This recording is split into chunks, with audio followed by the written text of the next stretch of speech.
Well, hi. Let's change that. Welcome to Look Around the Confederation. I'm your host, the Evening Moose, and before we get started, please remember the views and opinions expressed on this broadcast are not necessarily the views and opinions of the SCV, its GEC, nor any divisions, brigade camps, or any other subsidiaries. How is everybody doing in Dixieland tonight? We have a good show for you planned. We got a lot of news to cover. I mean, a lot of news.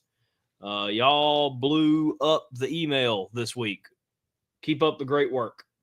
So we will have a good pit. Um, That's a new one. Past Commander-in-Chief of the Lone Ranger, Chuck McMichael. Howdy from Louisiana, where it's Happy World Goat Day. Now, I'm not going to lie, that's a bit interesting. That is interesting. We also have in the ranks Walt D. Johnny Kennedy, our Commander-in-Chief. Good to see you, Commander Kennedy. Good to see you. Good to see you. Make sure to share this episode out for us. We got a little bit of a late start today with work and everything, so the promotion didn't get out for long before tonight's episode. So help us out by sharing. We do have a very good episode of Look Around the Confederation coming to you next week, and I'll talk about that after we get a couple more people on. Good to see you, Wilfred Owens from Virginia. Thank you, Commander Kennedy. For those who don't know, Mississippi Division had our second annual Carl and Nancy Ford Southern Heritage, History, and Educational Conference. And I actually need to post the pictures of that so I can send them in, so they'll be on next week's show. Faversham to the Army of Tennessee Commander Carl Jones, the lovely Carl Jones, I like to call him. I'm sorry, I'm a little backed up. I don't know why. I went to a camp Tuesday, and for some reason, after I got home last night, I had a horrible allergy attack. It's probably what I get for trying to sneak up to Oxford for a day. But here we are. Wes Franklin, good to see you, sir, from the Missouri Division. We got some news from the Missouri Division tonight, as well as Louisiana and Kentucky. Kyle Thompson, the Kentucky Division Commander, is only 6 minutes late. I think we all need to do a round of applause for Commander Thompson. It's good to have you here, Commander.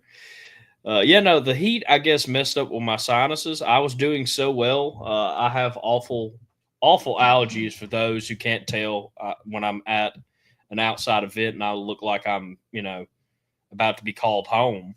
I have awful allergies, and I was doing so good. And as soon as this camp meeting I went to was in northern Mississippi for the Water Valley camp there, a new camp that got chartered here in Mississippi.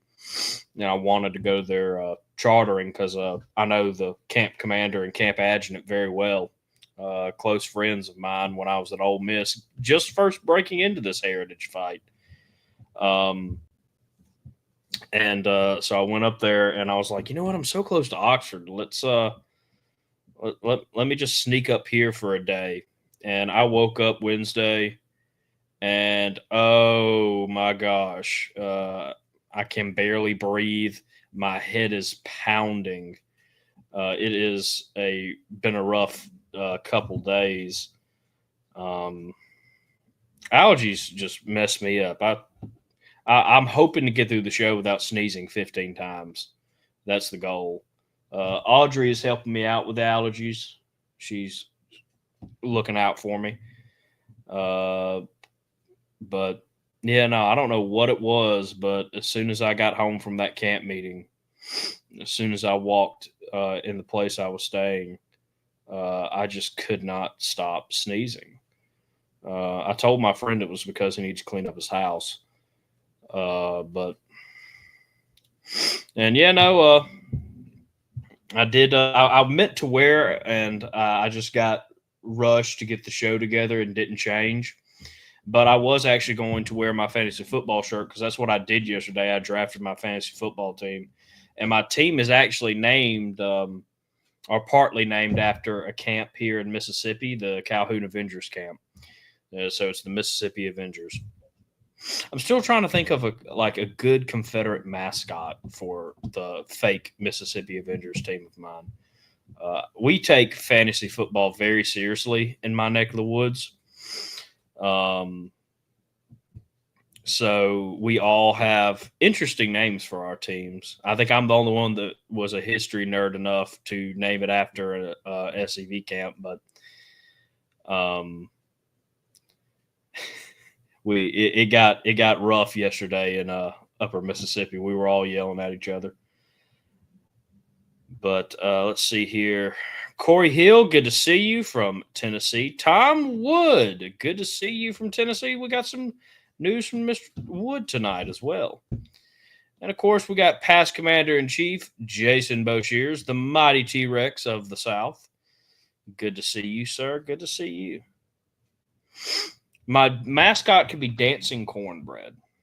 I like that. I like that. I really do. Dancing Cornbread. Because we all talk, we have a group chat, and we all talk some incredible smack. We're all very competitive people. Most of us either met each other in college or in high school. So we have a couple, some of us have a decade of friendship. Others have like 4 years of friendship, and we are extremely competitive. One of my childhood friends is in the group, and he he couldn't help himself but to attack me during the draft last night and draft multiple people of mine that I told him in confidence, by the way, in case he decided to watch tonight. You betrayed me. I cannot believe how you betrayed me. But it was a rough night. And then my friend that I was staying with, I hadn't seen him in a while. He's probably one of my closest friends in the world. So we were visiting, talking about just life, catching up. And we stayed up till 3. The problem is he needs to be leaving for work at 6. And since I don't have a key to his house, obviously, I had to wake up at 6 today. And then drive 4 hours and get on farm work because I skipped Wednesday for the fantasy football draft. But I did bring my I have my own fantasy football jersey. It's got my great grandfather's number. He was the first generation of us in the SEV. For those who don't know, I'm a 4th generation SCV member, and so I wanted that, and I got a logo. As I said, I'm trying to find a mascot, a Confederate themed mascot that I can put on the other side of the patch, because the patch I have there now is just like a typical logo. Doesn't really have any ties to heritage, but I wanted to get a mascot that did. But it's over there. I can see it from here. But yeah, the Mississippi Avengers jersey is over there. As I said, I did want to wear it tonight, but I was so busy trying to get this whole episode ready to go that I just completely brain farted and forgot. I'll wear it Monday. Connor will have a heart attack, so I'll wear it Monday. But Boshears Mania is running wild, brother.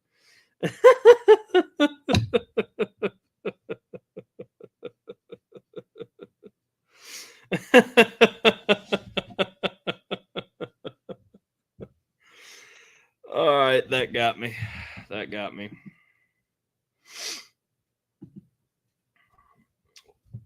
Oh, it was awesome to meet him. We're happy to meet anybody of our SCV brothers. I'm glad he was able to be aide de camp. He did a great job. Tell him I was in hit those shoes not too long ago. I served as ensign aide de camp under past Commander in Chief Larry McClooney, and then regular aide de camp under Jason Boshiers, past commander in chief. So those were 3 years of running around and really learning about the organization. And you can tell him that there's no better position, in my opinion, to really start learning about the organization. You have others. I would also recommend camp adjutant to people. Probably, if you really want to throw yourself in the fire, yeah, camp adjutant. I did, but I made a lot of mistakes, but I learned a lot too. But I'm a bit biased. I am, but I think aide de camp is a great way to get started in this organization. I quote it to, in everything you pay dues, and as aide de camp, you're about to be paying dues. But it was a great time. I wouldn't trade those 3 years for anything. I had a great time learning from Commander McClooney, then Commander Boshiers on this organization and how they think. I just asked questions about, well, why would you do this? Why would you do that? And again, it was great to just sit back and learn, because all I had to do was, whatever the commander in chief told me that he wanted me to do. And it was awesome. And then, I could ask questions. Commander Boshiers was very nice to let me ask questions to understand his thinking, why he did this, why he did that. I learned a lot in the aide de camp position. So tell him, hopefully he gets to do it for a couple years, not just one term. I'd recommend 2 or 3. As I said, it's a great learning position. You get to just soak up so much. It's all about being a sponge at that level. And then after that, if you really want to throw yourself in the fire, brother, just just run for camp adjutant, because that's what I did. Actually, I did it backwards. Camp adjutant was the first position I had in the SCV after I was Mississippi Division aide de camp as well under Connor's administration. That's actually how me and Connor became so close, as I picked his brain a lot. And then I got adjutant, and then I got the other 2 aide de camp positions. And here I am now as a brigade commander. Please help my brigade. But yeah, no, I was glad to meet y'all. This goes for anybody. If y'all watch the shows, if y'all are chat heads, feel free to always come up to me and talk, take pictures. Wear the SCV chat t-shirt is awesome, by the way, especially for the 200th episode. Thank you for that, and thank you for the support. But it was awesome seeing y'all. You got a good young man there, Mr. Franklin. I could tell he really cared about what he was doing, and he worked his tail off. And trust me, I get it. You do a lot of jogging, some quick walking in that position. But your son, Mr. Franklin, I think he's got a great future defending Southern heritage, and I can't wait to see what all he does. So, oh wow, I'm glad he enjoyed himself at his first national reunion. And of course, I agree with Jason Boshiers. I think aide de camp at all levels is a great introduction to the work that you put into this organization, because I don't think people truly, if you haven't held a position before, trust me, you don't know how much work goes into it. So especially if you're a new member that, of course, hasn't had any elected positions in the SCV, aide de camp is just awesome, because you get an insight into how much work this organization takes. And anybody that volunteers in this organization had a camp, brigade, division, army, national position can tell you it can surprise you how much work's involved. I tell people I put in about 40 hours a week, sometimes 50, into the SCV. And this is actually the man that I served under. He was aide de camp in chief was Herbert Turner. Mr. Turner was great to also learn under. He was just great to work with. I enjoyed every second of it. You tell me and Mr. Herbert had to watch ourselves because I'd get Mr. Herbert in trouble by whispering to him because I'm a talker. I talk a lot, but I love the aide de camp position. I do agree. I think at all levels it is a great way to start and to learn about this organization and the work.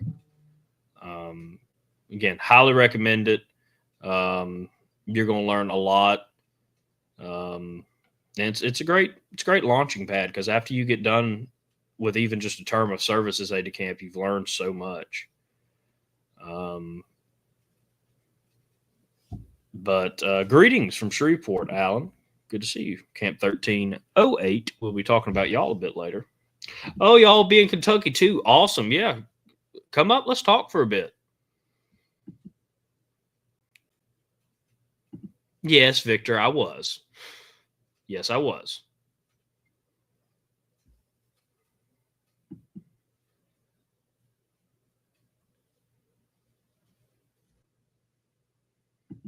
This is got a good lively crowd tonight. Y'all keep that up. We got so I was waiting to make an announcement, and we'll kind of jump around on topic a bit tonight.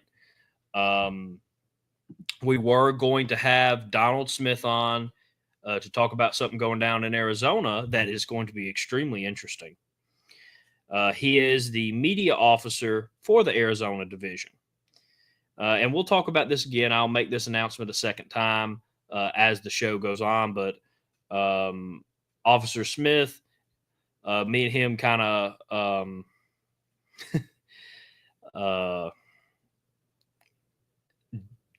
I did not realize how late it had gotten with my work schedule.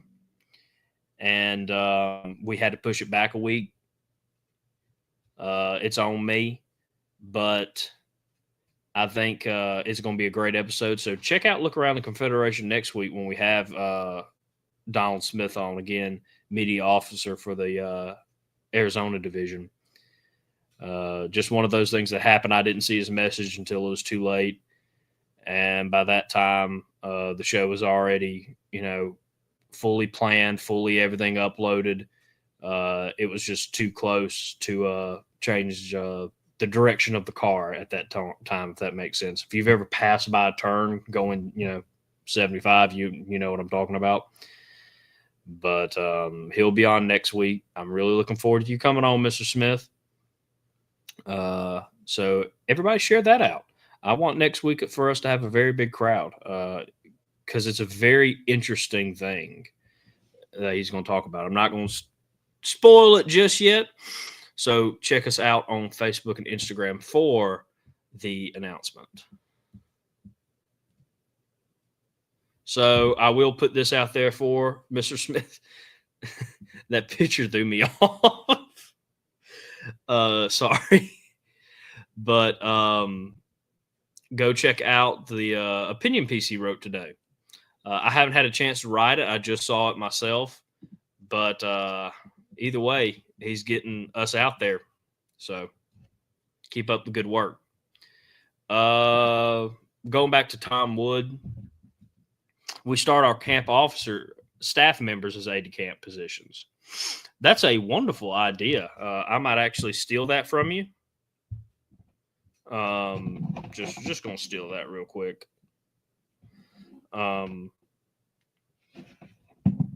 Because I do agree with it. I think it's a great, as I said, I think it's the perfect position to start in this organization. If you want to start holding offices in this organization, even if your camp doesn't have an aide de camp position, just go to your camp commander, ask, hey, I would like to serve as aide de camp. Get it put up in the Constitution. I don't think you even really have to. That depends on a camp constitution. If a camp commander can create an appointed position that doesn't have, voting rights, if you're an EC, if you have an EC at your camp level, it really depends on your camp constitution, honestly. But either way, I would just ask your camp commander if you're thinking about running. As I said, it's a great way to really understand the organization and to learn from people that have been in these positions and to pay your dues, to understand everything. Carl Jones, Army of Tennessee commander, said Division Chief of Staff was the office where he learned the most, but every position I've served in has contributed to my knowledge of the SCV and the issues. I couldn't agree more. Because trust me, I didn't just come out of aide de camp knowing anything. I have learned a lot in every position I've done. I learned a lot as aide de camp. I've learned a lot as adjutant. In heritage operations, my gosh, it was a learning curve. I hit that curve pretty hard, but it's also one of my favorite positions. I love working in heritage operations. I've had a great time doing that. But after that, also getting used to camp commander and brigade commander, brigade councilman was crazy in its own right. It's been, every position's been a learning experience, and I think I'm better for it. You'll never stop learning. You'll learn something new every time. And I do want to agree with our aide de camp in chief here, Mr. Turner. Every young man needs to take that opportunity to serve as an aide de camp. Again, very wonderful. I learned from Mr. Turner. He helped me out a lot just by me watching how he does stuff, the type of man he is. It was a great learning experience. I loved working under Mr. Herbert. Had the time of my life. Bless his heart, he almost had to yell at me half the time because I'm deaf. He would have to continuously try to speak up without being loud to tell me my marching orders. I felt so bad for him because I would have to, "What, sir? What'd you say?" Lean down. But I'm going to save your message, Mr. Smith, so I can put it back up as the show continues. Let's see here. I'm currently quartermaster in my camp. I love. I'm one of those people. I'm very much a organizer in certain things, and some things I'm not. I've never held a quartermaster position, but that would be a good deal of responsibility for someone, I can imagine. And again, another growing experience. Every position is going to be growing experience. Let's see here. Carl said his first office was when he was camp newsletter editor. The main thing is get involved. I couldn't agree more. There is something, and past Commander Chief Chuck McMichael says there's something for everybody in this organization. And there truly is. There's something for everybody, and there's always a good starting position you can find. I mean, I couldn't imagine, first off, starting off as camp newsletter editor. My father did it. That's how he got camp newsletter editor. That was his first position in the SCV. It was not mine. The only reason I'm the camp newsletter editor is because we combined the editor's responsibilities with the camp commander's responsibilities. That's the only reason I'm doing it. Apparently, I'm doing a good job. I've been told, but I'm related to the majority of my camp, so they could be lying. But I'm just not a good pronunciator or grammar person, obviously. I have to reread my stuff I post on my SCV page and the chat page all the time, especially now being involved as Mississippi Division Heritage Promotion Officer and on the national level as Promotion Officer. I have to do a lot of proofreading, But yeah, there is something for every member who wants to be involved in this organization. And Mr. Rice has a great point. If there isn't a position, ask your camp commander to create something. Something I'm going to be doing soon is camp greeters. People that, welcome new members or new people who are visiting the camp, sit with them, talk with them throughout the meeting so they're not just sitting there alone. I got that idea from Carl. Thank you, Carl. I saw that. Where was I? But there's a lot of stuff that you can do. I know some camps have, aide de camps layout fly, and it's not even really even called that. They just, well, here's something you can do. There's something. The camp is. This is why I think the camps are the backbone of the SCV. The camps have a lot of leeway to do stuff like that, as long as it's not going against the camp constitution, division constitution, or national constitution. You know, go for it. But yeah, no, create a position. That's great. We want to. Last 3 years, I wouldn't change a thing. As Missouri Division Chief of Staff, it was a great opportunity to learn and serve. Chief of Staff is also another one of those positions that you have a great opportunity to learn and serve. I haven't had the pleasure yet. I'm pretty sure I would drive whoever the division commander is crazy, because I'm one of those people. I have to look over stuff over and over again, so I would be blowing them up. And yeah, no, get people involved without putting them on the spot. You don't want, a new member to just be thrown in as camp commander or camp adjutant. I'd been in the SEV for 7 years before I got one of the bigger offices at my camp level. And yes, no, you need to start at the camp level, then go to brigade, then division, then army, then national, if that's what you want to do. There's some people that just serve on the camp level. There's some people that serve on the brigade level, the division, so forth and so forth. Find what you like, what you enjoy serving as, something you're good at. I think I have really found something I'm really enjoying right now. As I said earlier, was heritage operations, promotion specifically, trying to crack that nugget for the division. It's been a great experience, but I would highly recommend. Yeah, but Carl said this a long time ago.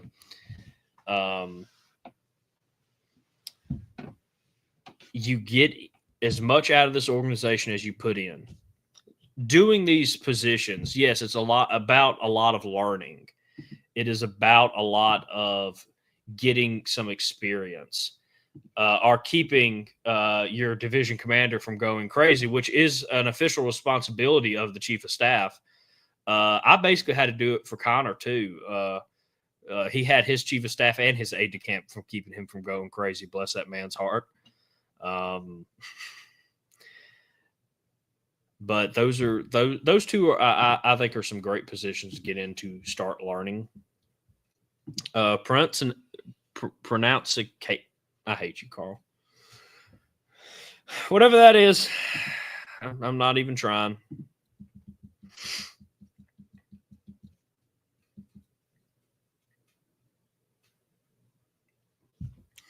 But yeah, no, there's a lot of things you can do. As I said, camp greeter, it gets you used to talking to people, getting out of your comfort zone. Because trust me, I'm one of those people. I would rather sit in the corner, talk to the same people over and over again. I can somewhat be antisocial.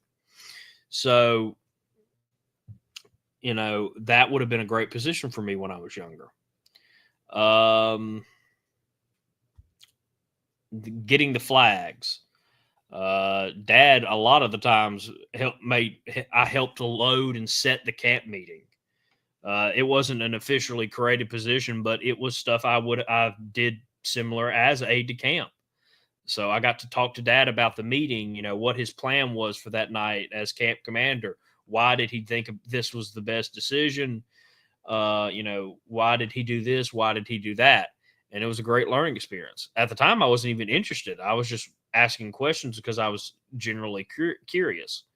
So again, there's something for everybody. You can do anything you want to. You just need to put in the effort and get the experience. And Commander Bosir says something great. Knowledge comes from experience. Experience comes from doing.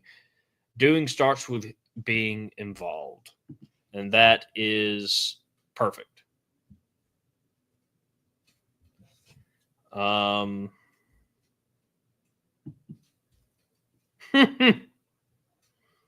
Louisiana boys having fun.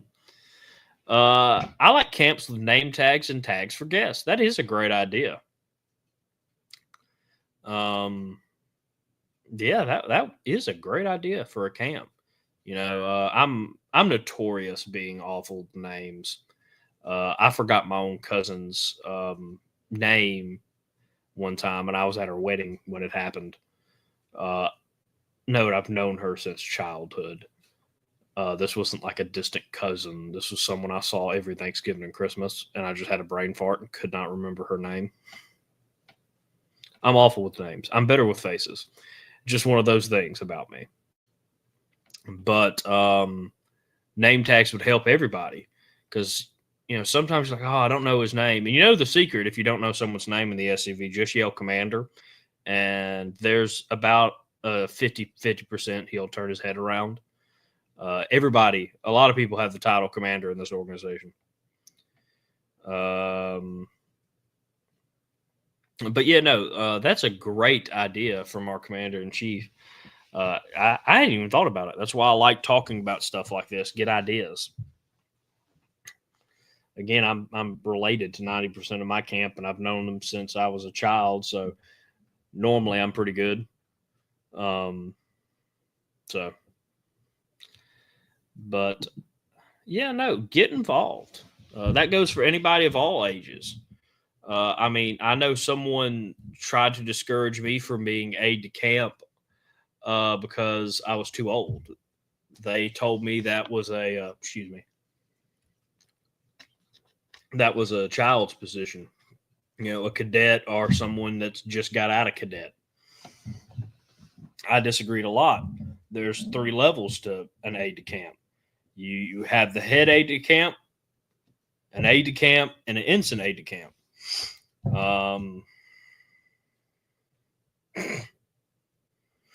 If I'm in Louisiana and name tags are involved, I'm just praying. I'm one of those people. I'll find something your name I can pronounce, and I'm going to call you that. It doesn't matter if it's Mr. First Name, Mr. Last Name, Mr. Middle Name.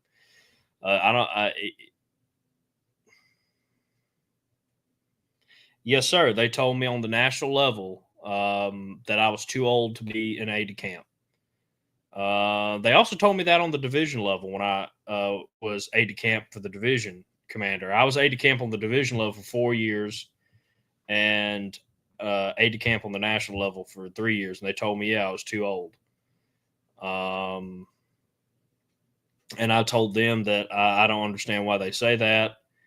I think it was a great position. As I said a lot this episode, I paid my dues. I learned so much from the people around me. I learned how to serve our members and help the fellow officers around me. I learned how to think on my feet. I learned a lot because there's a lot of times Jason would sit there. Hey, do you know this person? I don't know if I ever told you this, Commander. I never knew who you were talking about. It was 100% a guessing game. I had no idea. I was throwing the biggest Hail Mary out in the world, hoping someone I ran into knew who you were talking about. I had to really think on my feet and try to find these people. Sometimes, like when we had people going up to speak, I would go and find them to tell them, "Hey, you're coming up. Could you please go ahead and get on the stage so the Commander-in-Chief can introduce you?" So I would have to find this person. I would never know who they were. I had no idea the majority of the time. I don't know if Commander Boshiers knew that or if I'm just completely making him shake his head at the computer right now.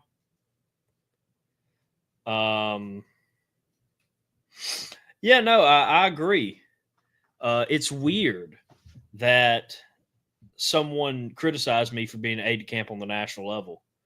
Um,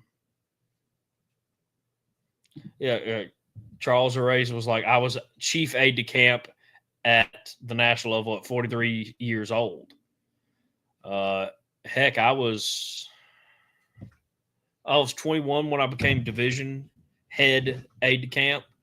Um, yeah, and that's what I was trying to tell earlier, Chuck. There's multiple aide de camp breakdowns.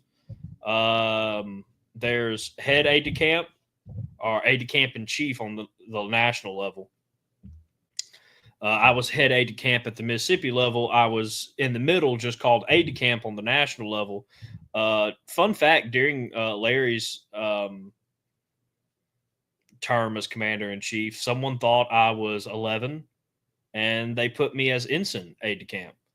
Um, that's a fun story for you. So technically, I was an ensign aide de camp at 21, 22 years old.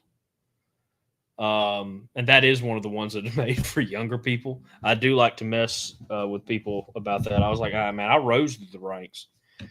Um, I'm the biggest 11-year-old you've ever seen. At least I didn't have the beard at the time.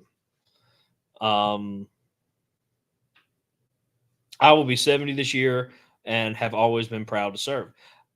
I never felt ashamed that I was an aide de camp. Again, I thought it was a great learning experience. I had a great time doing it. I always had fun with Mr. Herbert. He really helped the hours fly by. He helped me figure out what to do, protocol, um, everything. I learned a lot those 3 years as aide de camp. I wouldn't take them back for anything. Uh, Learned just as much as the head aide de camp of the Mississippi Division. But I was told I was too old to be aide de camp, and the funny thing is then I was put as ensign aide de camp, which really confused a lot of people. But yeah, no, I think it was. I'll agree with Charles Ray. It's because I didn't have a beard at the time. Um, but I was like, how old did he think I was? They were like, he thought you were 11. I was like, oh, I don't know who did it. I know my official title was just a regular aide de camp, but for some reason, someone threw me in under ensign. It's just one of those funny things. Like, for instance, the first time I was in the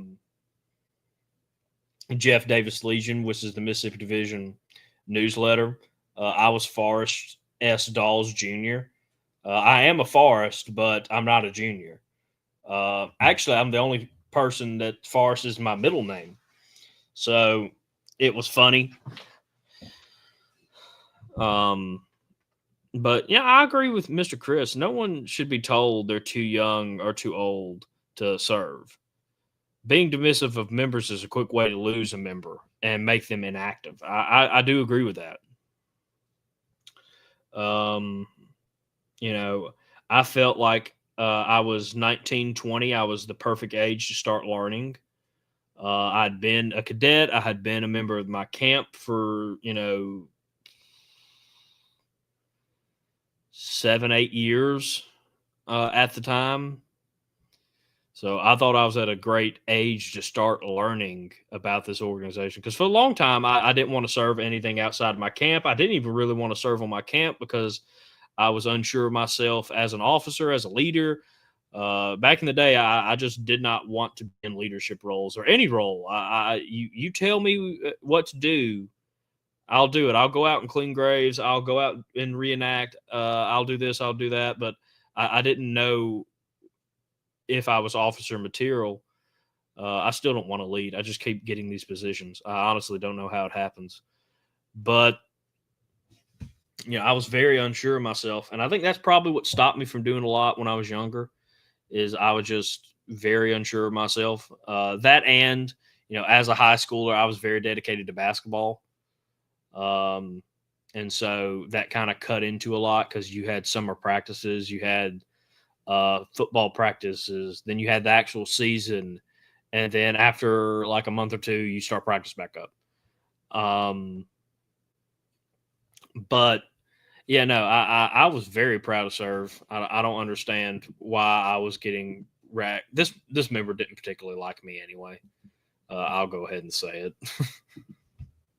I don't know what I did to him, but he did not like me at all. But we do need to start getting into some news real quick because we do have a lot of great news. And we're going to start off in Georgia with Camp 1671 welcoming their new Order of the Confederate Rose chapter. Chapter 26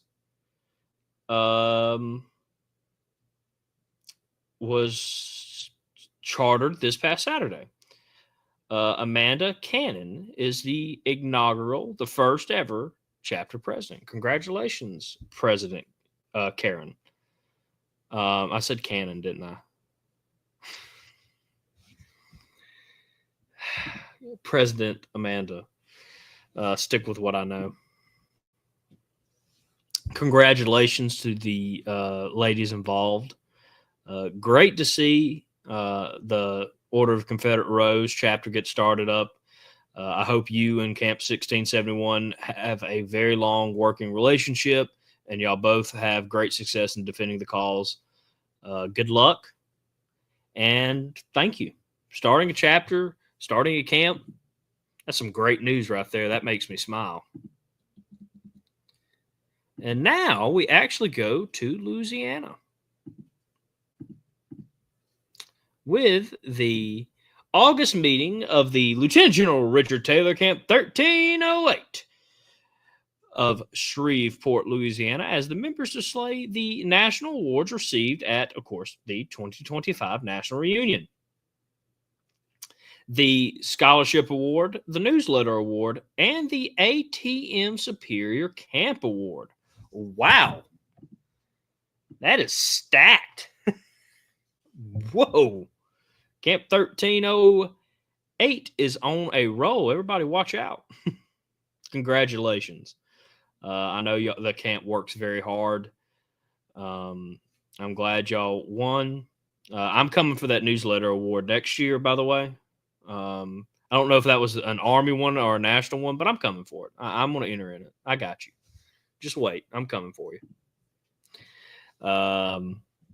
But all jokes aside, again, congratulations to Camp 1308, the Lieutenant General Richard Taylor Camp. Y'all keep up the great work. And actually, we do have another bit of news from the Lieutenant General Richard Taylor Camp. Let's see here. Here it is. The 2025 reunion, the Lieutenant General Richard Taylor Camp of Shreveport, Louisiana, received their banners for being members of the 21st Century Confederate Heroes. So that's the camp right there.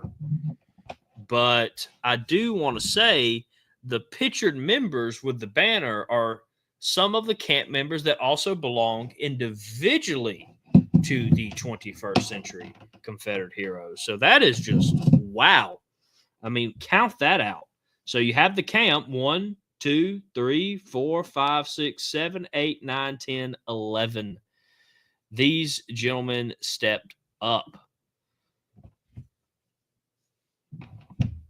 That is phenomenal. Again, Camp 1308. Y'all keep up the great work. I know y'all are doing Louisiana very proud and the ATM very proud. We got some ATM pride coming in the chat. Again, I'll see y'all next year. But all jokes again aside, and there. Oh yeah, and I do want to mention that out of all those members that have donated as well as the camp, there were a few that weren't there. So again, I do want to congratulate y'all. That is awesome. That camp really stood up for the museum debt and General Forrest. So y'all give them a round of applause.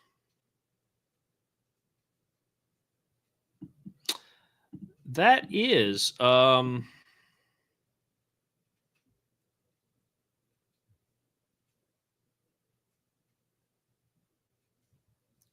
Hunter, we don't care. We're all Southerners here.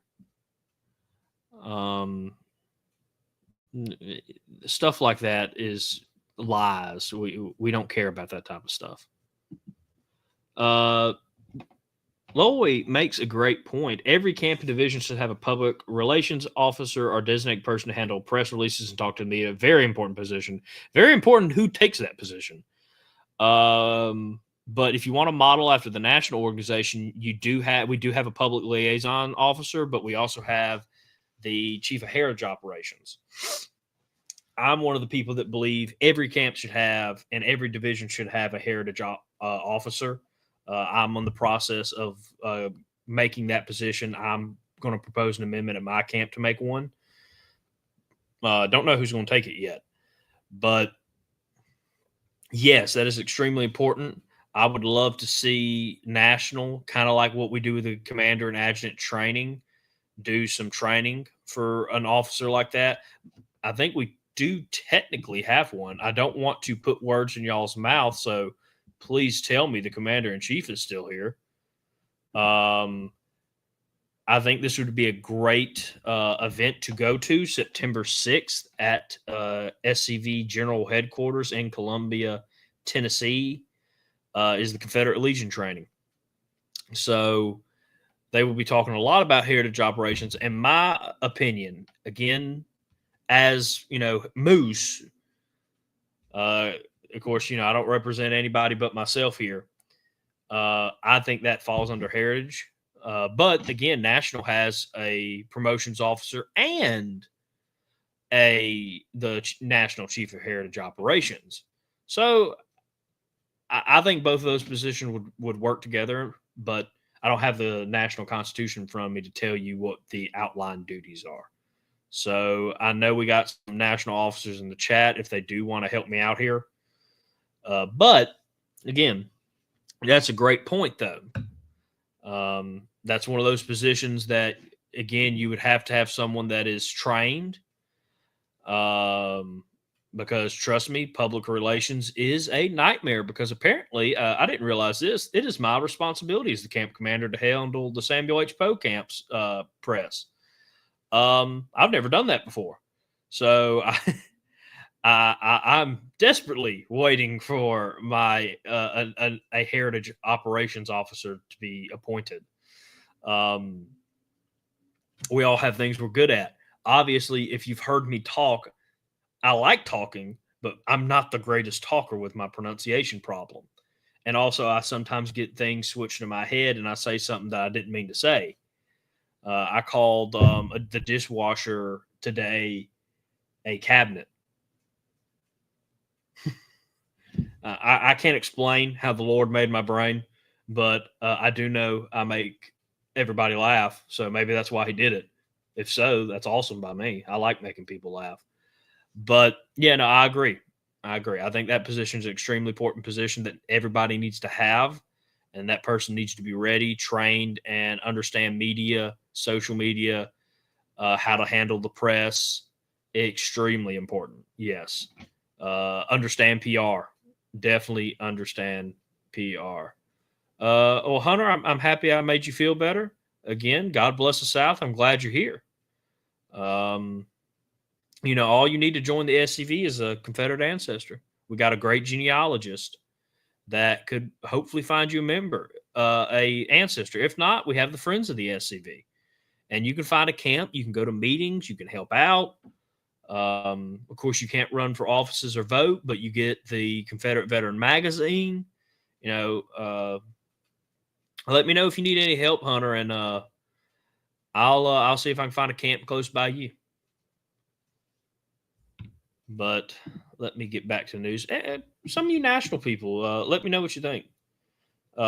Perfect. The man himself. In today's political world, every division and camp needs a good PR man and also have a good person for heritage promotion. I agree completely. Again, for example, the Mississippi division, we have that kind of broken up. Our chief of heritage operations of the Mississippi division is also our PR man, one of our spokespersons, along with the division commander. and they handle press, they handle all that. But they also have Heritage Promotions, which is which handles promoting the organization. Right now, I'm going to be focusing on social media promotion. We've done radio ads, we've done billboard ads. Going to hopefully do some more soon. So we have it broken down. We have someone that focuses on legislation, defense, promotions, and then the overall person, chief of heritage ops, that does PR. So I think everybody should have it. If you want to split it up in two positions, that is perfectly fine. Say you have a great chief of heritage operations person that just does not want to be the face, or is kind of like me and just does not want to be the talker. I would split it up into two positions and then have a public relations officer. I know a lot of camps that have a public relations officer, but I think overall everybody should have a heritage operations officer, and that can fall into their responsibilities. But again, if you're going to go for that position, take you some training.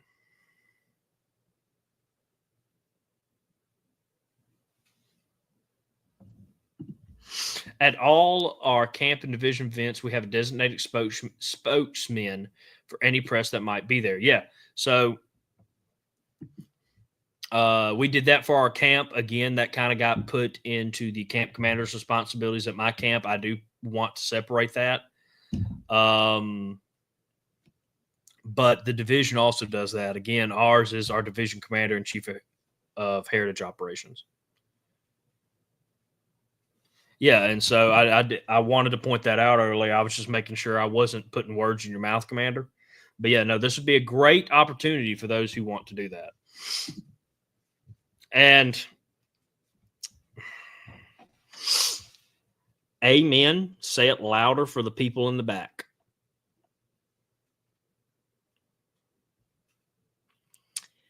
I can't agree more, honestly.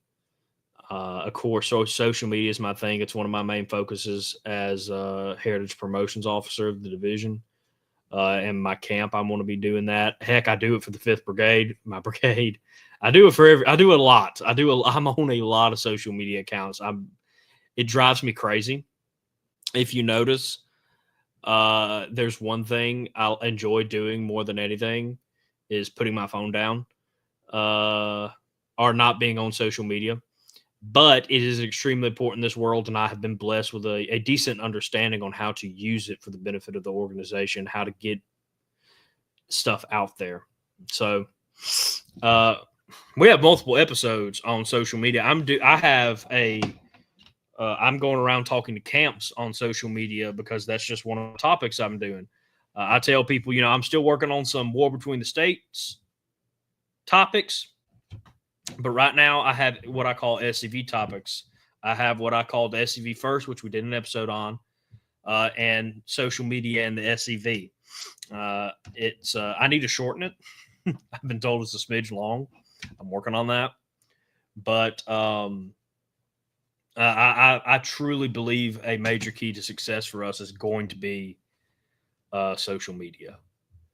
I've always thought camps should look more at localized Spotify and YouTube ads. Well, again, Mr. Franklin, I completely agree with you.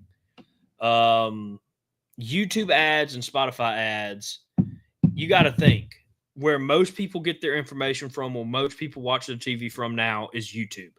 Most people get their music from Spotify. So you don't. So I know a lot of kids my age use Spotify when they're driving. So focusing some ads on there, focusing them on the radio, balance that out. And that's what I would be doing. Again, I'm going to be looking into that for my camp. I'm focusing on YouTube right now because YouTube ads are a bit tricky. So I'm enjoying breaking them apart and figuring out what works and what doesn't work. I'm trying to figure it out so I can not only do it better for the chat, because we do try to promote some episodes that have a lot of historical knowledge and a lot of educational truths, because academic historians don't do any teaching. So I promote those episodes. So I am toying with it, with the point in the back of my mind. I'm going to bring that back to my division. I'm going to bring that back to my camp, and I'm going to add that to my social media talk. I'm doing the rounds with right now in the Mississippi Division. Let's see here. I would love past Commander in Chief Chuck or Paul to be my camp's spokesperson. If y'all want to transfer, I will make y'all the spokesperson tonight. I'll make an executive session. Thank you, Mr. Todd. Todd, we do have news from the California division, so everybody don't hit that off button just yet. We'll get back on topic in a minute. I use YouTube Music, Sean. We'll get back to everything in a second. Thank you, Mr. Charles. I try my best. There is some days. Hunter, I don't know. That's a good question, though. That's a form of media. I'd be interested to know the answer myself. An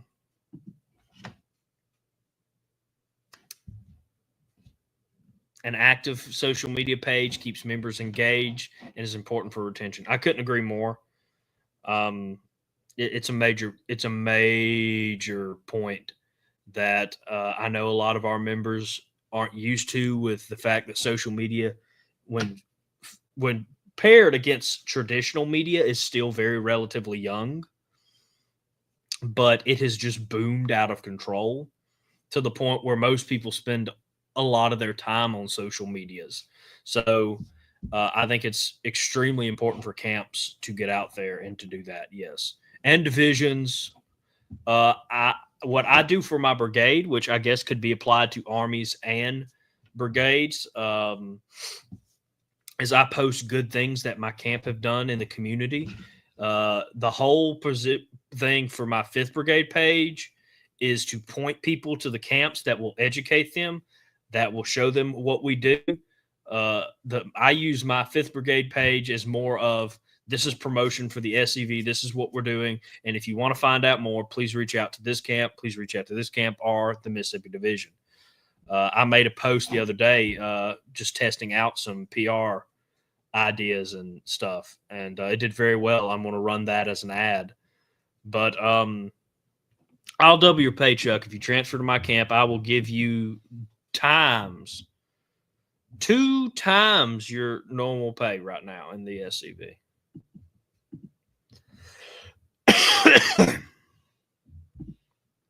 But we do have some great news coming up. We got some Iron Crosses, everybody. So, Mr. Rick Morton from the General Staff Stand Watty Camp 2300 of St. Peter's, Missouri. Y'all get me tonight. Placing 3 crosses of honor. What he did is he put 2 on his cousins and 1 on his great-great-grandfather at Blackjack Cemetery. They were placed there during his recent trip to Texas, and we're going to kind of go through the pictures real quick. Let me get that down so you can see it a bit better. So thank you, Mr. Morton.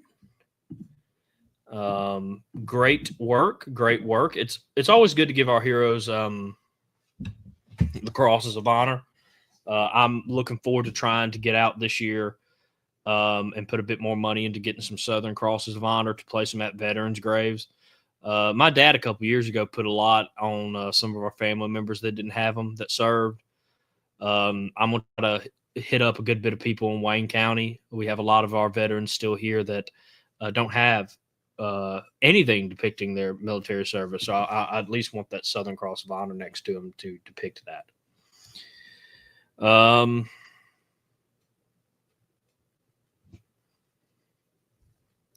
I agree with you, Mr. Rice. It's getting closer and closer every day.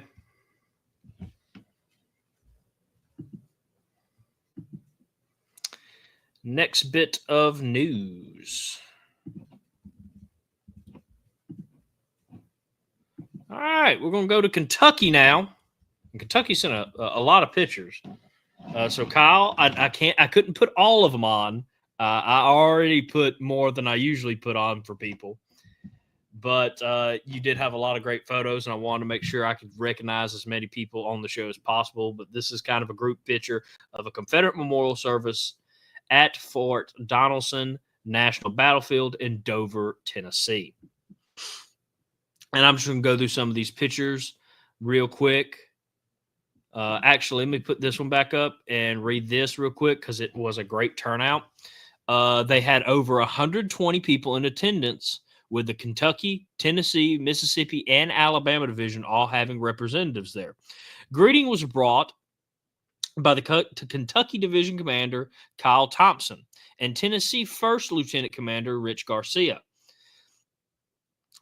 Commander Garcia was followed up by Army of Tennessee Commander Carl Jones, Kentucky Mechanized Cavalry Captain of the 1E, Joe Ford, with special speakers including the National Chaplain-in-Chief, Tom Hitter, past Commander-in-Chief Jason Boshears, and Mississippi Division Commander Forrest S. Dawes. The Tennessee Society of the Order of the Confederate Roses also participated with a wreath-laying ceremony. Following the event, a tour was held around Fort Donelson Battlefield and the gravesite of Captain Jack Henson, famed Confederate sniper. And I am jealous that y'all got to go to Jack's grave. A great event with a fantastic program. Plan on making this an annual event. So, Kyle, is there hope I can see the grave? That is what I need to know. I need to know that. So I'm going to kind of go through these pictures real quick. Look at that. That's the lovely Carl Jones right there.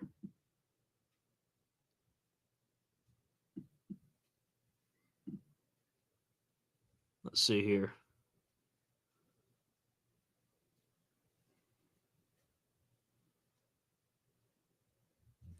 Let's see here. Sorry, I'm trying to have to jump back and forth between posts.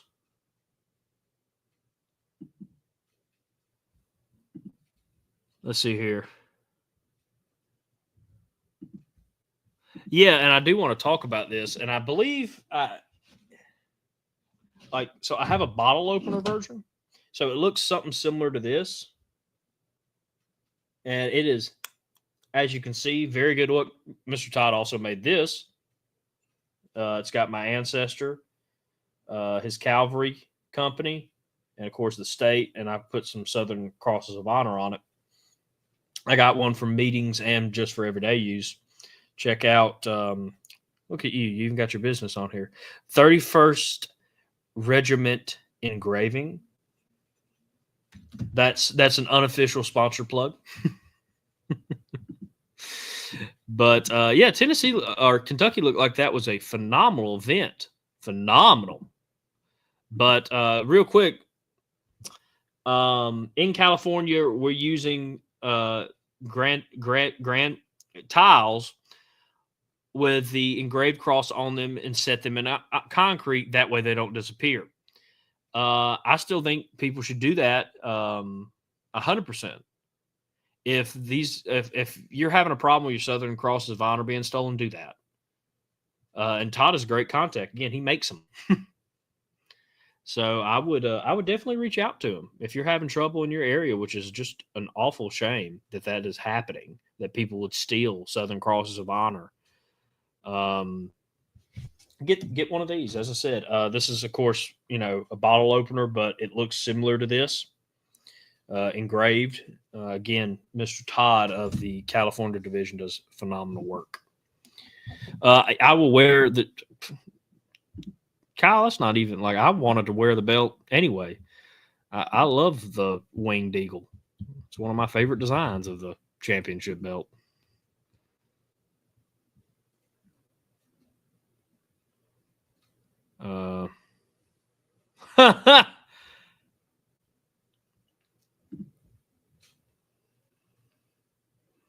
Mr. Rice, could you get someone from Camp 11 to send me the information on that event? I'd love to start promoting it on the show. Tell them they can send it to scyouthoutreach at gmail.com. Let's see here. Next up, Let me find the picture. Here it is the SCVMC James Farm ride from the 26th in Missouri. Looks like they had a great time at, Jesse James Bank Museum. That's cool. I wanted to go to that. How was that to the members watching? Thank y'all, by the way, for doing the ride. Great work as always. And now we're going to shoot over to California. Shocker, shocker. California's got some great news. So on August 31st, August 30th and 31st, the California Division historian will be betraying President Jefferson Davis at the Huntington Beach Civil War Days event in Southern California. So you've got some more information. He will be presenting the Southern perspective as a case for secession and historical facts that are left out of our enemy's narrative. Also, on September 20th, Camp 2048 and the California Division are recognized sponsors of Old West Day, providing a color guard for the parade as well as uniform, or as well as an informational booth. Let me take that off for a second so you can get a good look at it. Again, I highly encourage anybody, if you can, do it. But I do want to point something out. Here is the California Division. Again, the California Division. I'll say it one more time for the people in the back. The California Division, and they're able to have the 3rd National flying and battle flags. In California, probably one of the worst states for us. And it's because the California Division has been doing the work. They did the stuff that works. You have to get involved in your community. You have to. And here's the reason why. Again, they have been able to reclaim the narrative about what the 3rd National means. Because let's be honest, what it means to a lot of people today is lies. They've been told lies. They've been taught hatred about it. And so they don't know the truth of that flag and what it truly represents. And California went out there and taught people what it represents in California. A massive win, people. This is something that should be massive news, because California Division, I think, is one of the best divisions we have right now. They are in the definition of enemy territory. The definition. And they have accomplished this. And something else they've accomplished, I do want to point out. The Porterville event in California is fast approaching. The organizers are already getting the names out for sponsorships. Todd, the California Division commander, is happy to report the California Division is on a city in California's website for the event as of today.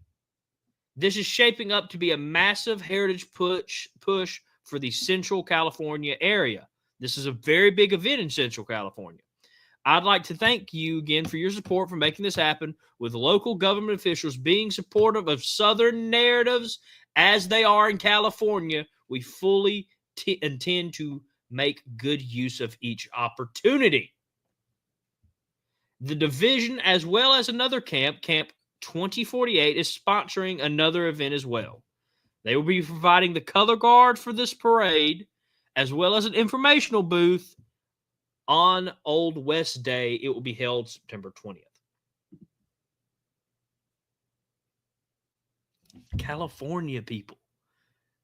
If that's not making you jump with joy that there is a way to win, there is light. We can make it to this goal, and it's because California has done the hard work in the community, made sacrifices in order to make it so they don't have to sacrifice. Again, a city in the most liberal state in the Union wants to have the support of the California Division of a camp in the Sons of Confederate Veterans, for them to have battle flags out, for them to have Third Nationals out, for them to be in the Dead Gum Parade portraying our ancestors. This is a massive win. I will never not sing the praise of the California Division right now. They are on fire. We need more of this. And go check out the California Division episode of Look Around if you want to check why this happened. Me and Commander Todd made some controversial points, but the proof is in the pudding. They're winning in California. You can't say that about some of our other states, and some of that's out of our division's control. I'm not putting blame on the divisions. It's been hard since 2020. The attacks have grown, but if California can do this, then all of us can do it.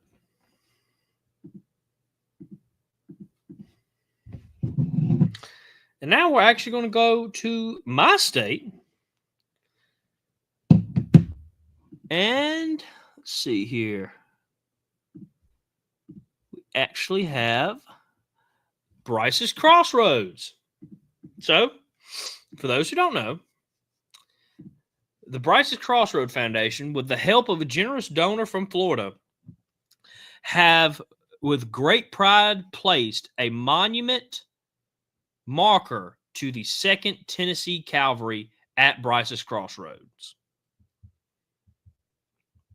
The 2nd Tennessee Cavalry played a crucial role in the Battle of Bryce's Crossroads in 1864, as it formed one of the two pincer movements of General Forrest's famous double envelope, which caused the battle to be studied and taught well over a century by military personnel. The idea for beginning this project of the previous unmarked area of the battlefield began this past February when the Bryce's Crossroad Foundation was having a battlefield hiking program. Within a month later, a group of historian enthusiasts from all over the country came to get a tour at Bryce's Crossroads, and conversation soon turned to plan of action of a generous donation, which led to the monument. And now here's an actual picture of the monument. I got to see it. I wasn't there for the dedication, but I was in Bryce's Crossroads earlier this week cleaning monuments, and I just by happen chance wanted to stop by. And Dad said he had heard of a new monument going up, so we went to find it, and we found the Tennessee 2nd Cavalry Monument. A beautiful monument. That is a new monument from this year, folks.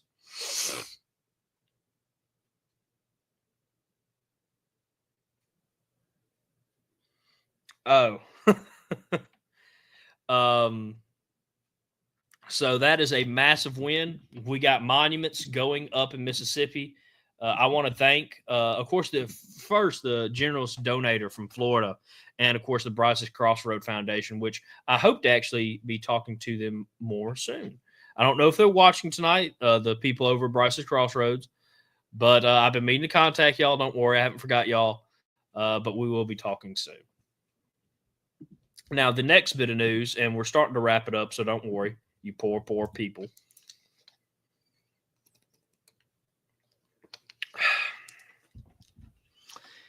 The next bit of news actually takes us back to Tennessee. So the Hampton camp made this historic driving tour pamphlet. And let me pull up some more information on it real quick. Me and Mr. Tom Wood had talked about this a bit ago when we were at the National Reunion, if I'm not mistaken. It's a fourfold publication that we intend to get out to the public in several different ways across our region. There's an article about this in the recent Sentinel. So he's sending me a copy of it. We also have published a driving tour pamphlet for the Battle of Hartsville that we sponsor and maintain along with our recruiting publication. So the Hampton camp is doing some doing some great work up in Tennessee. I only got that picture uploaded. If I get permission from the camp, can I post the whole pamphlet next episode if someone reminds me? Sends me an email, please. Just let me know. I'd love to show it off because it is beautifully made. I just didn't want to show off everything. So that's up to the camp. You just let me know. But doing some great work up there, and that is going to help us educate the public. Again, the public has been told that we were just basically the devil for the past 20 years. We have to get out and educate them about our battles, about our heritage, about our history. And this is a great way to do it. Because let me tell you, I've been on a lot of driving tours, and a pamphlet like that is very beneficial. And I probably used to read every word of them. So there's some people out there getting a good education. So we have just 2 more things left. And we got a War Between the States Ghost Walk, Step in the Shadows of History. This is an event hosted by Camp 1660. And it will be in the Maplewood Cemetery, Mayfield, Kentucky. The tours begin at 6:15. Experience an evening of ghost stories, living history, and echoes from the past of the War Between the States. As the War Between the States spirits come to life among the gravestones. A donation of $5, but kids 10 and under get in for free. So make sure to support that. October's coming up. Hatton.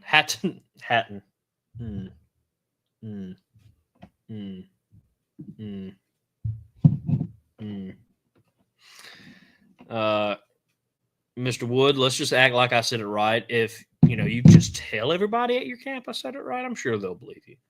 Hopefully they don't watch a show and know how awful I am at pronunciation. Then they will know you're lying because they'll be like, no, Moose messes up everything he says. And last bit of news, we have the Northwest Brigade of the Missouri Division is hosting a Confederate picnic and revival. This is the inaugural Confederate revival picnic. Of course, the Northwest Brigade of the Missouri Division, Sons of Confederate Veterans. It will be Saturday, October 4th from 10 a.m. to 3 p.m. at the Eagleton Civic Center in Richmond, Missouri. The speaker is Pastor John Weaver, past chaplain-in-chief of the Sons of Confederate Veterans and a renowned historian. Section 1 will be the biblical philosophy of history, and the revival of the Southern armies will be Section 2. A Southern fashioned picnic lunch will be provided free of charge. You are encouraged to bring your Bibles. No vendors will be allowed, as this is a time to come and listen. Please RSVP right away to Mr. Thomas. That is, wow. That is awesome. A revival. Man, that is an awesome thing y'all's camp is doing. I want to start giving out free Bibles to people during events. That's just something I felt very strongly to do. I got the idea, I think. I know I got the idea from the show. Another camp does that. Doing a revival, getting people to the Lord. That's the most important thing we'll ever do in this world. Is showing people their King and their Savior, the Messiah, Jesus Christ. So thank y'all. Thank y'all very much. Y'all keep up that great work. Well, everybody, I think I've talked your ears off enough. It is almost 8:30. My gosh. Didn't mean to do that. So I want to thank y'all for tuning in. Make sure to check us out this Monday, as we will have Adam Southern on to talk about the national headquarters. The international headquarters at Elm Springs. So make sure to check that out. Sorry, I'm doing multiple things at once. And let's see here. And make sure that, let's see here. I got it starred. Make sure you come support us next week on Look Around the Confederation, as we have media officer of the Arizona division, Donald Smith, coming on to talk about some interesting things they're doing in Arizona. Again, we'll talk about there'll be some promotional coming out shortly as we get closer to next week's episode. He asked that everybody please look at his opinion piece in the Hill today supporting the Reconciliation Memorial. So thank y'all. Again, Mr. Christopher Rice, see if you can get the Admiral Sims Camp 11 that is hosting that dedication and send me all the information so I can start promoting it. Make sure to share this episode out and tune in Monday at 7 p.m. Confederate Standard Time for your weekly episode of SCV Chat. Same to Confederate time, same Confederate channel. And make sure you send your pictures, short videos, and write-ups to scyouthoutreach@gmail.com, and you'll be featured on the upcoming episode of Look Around the Confederation. Y'all have been great tonight. Thank y'all for everything. It was a great discussion. We talked about some great news that's happening. The SCV is winning. We just have to keep going. Keep pushing. We would like to, of course, thank our sponsors, our Patreon members. We got a new Patreon member, Elliot Jackson. Thank you, Elliot. And, of course, this episode, like all of our other episodes, is sponsored by Dr. Chris Cummin, MD, of Oxford, who specializes in knee pain. So if you're having some knee pain or just feeling pretty bad, why don't you go check out Dr. Cummins? He's going to help you out, make you feel better, give you some great Southern hospitality, and make sure you live to carry on another day. Thank you all for watching. And until next time, stay Southern, everybody. Good night.